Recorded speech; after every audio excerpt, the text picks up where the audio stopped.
Hello, how's it going? As the title suggests, today we're starting Chronicle Volume 3. We're going to skip the recap and talk about Outland. This is an entire book ahead of where I'm at in the other videos, so keep that in mind. I'm excited. Let's go!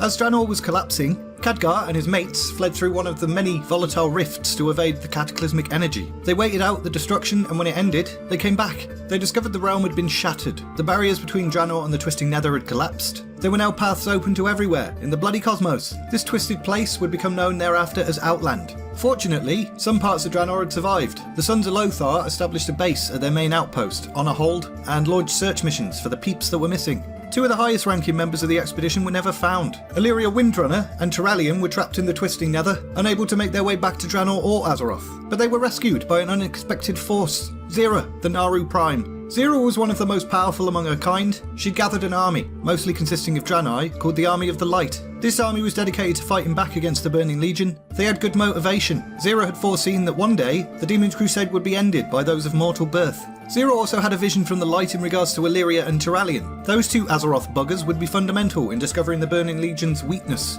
She informed Alleria and Turalyon of this. She told them everything really, including the fact that the Horde were ultimately just being manipulated by the demons, and she asked them to join the Army of the Light. And Alleria and Turalyon were a little bit conflicted about this. They had a child back on Azeroth called Arator, and he wouldn't be too happy about it, neither would their friends and family. But in all fairness, they had originally journeyed to Draenei on what they thought might be a one-way trip, and had been willing to make the ultimate sacrifice for the good of Azeroth. This was a tough decision. Then xe'ra was like, the Horde aren't the last threat Azeroth will face if we don't continue our war. So Alleria and Turalyon were like, screw our friends, family and child, sign us up! They left Outland and joined the Army of the Light, and they would not be heard from again until patch 7.3. But enough about them. The survivors on Outland had come to realise that this shattered realm may actually be one of the most strategic places in the entire cosmos. Many of Nuzul's portals were still open, and this world was basically a crossroads, where any force that wanted to could basically just pop up anywhere. The Legion saw this opportunity, so they dispatched a pit lord named Magtheridon. He hunted down the remnants of the Horde, enslaving those who surrendered, and butchering those that didn't. The ones that didn't got the best deal, to be honest, because the ones that were enslaved were forced to drink Magtheridon's blood.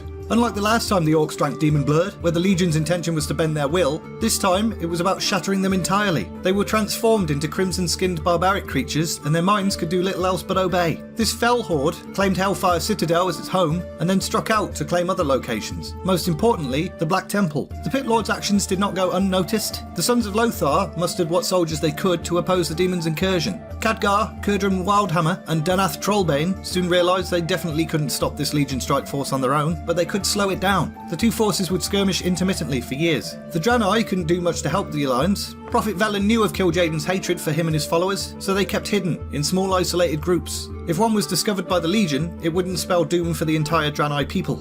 And although this may seem a bit cowardly, the Draenei hadn't exactly had the best time. All the suffering they'd experienced during the Horde's corruption and rise to power, the fall of their great city, Shattrath, and also, a fell plague had been unleashed on their people, transforming them into Krokul, otherwise known as Broken. These guys were riddled with painful deformities and no longer able to access the power of the Holy Light. One of these Broken, the former leader of the Draenei's holy warriors Akama, took command of the Ashtung tribe. He nurtured a little nugget of hope that he and his people would one day return to their former glory, but in the meantime, he'd have to lead them through a period of darkness and disturbing alliances. The last notable faction were the Sethek Arakkoa. The Horde had kind of ruined these guys. Survivors had been thrown into the corrupting pools of Sethek Hollow. This clipped their wings and put darkness in their minds. They took refuge in the Draenei Mausoleum of Auchindoun. There were dark forces in that area, and the Arakkoa spent time studying them, then worshipping them, and eventually falling under their sway. Battles between factions would go on for years. The denizens of Azeroth had no idea that this was happening due to the Dark Portal being destroyed, and they'd soon be occupied by their own troubles. And we're leaving it there! So there we go. We're basically at a point in the story now where Warcraft 1 and 2 are behind us. They've set up the foundations for Burning Crusade, but the story's going to move on gradually to Warcraft 3. So next week we'll be talking about Nuzul Lich King, not to be confused with Arthur's Lich King.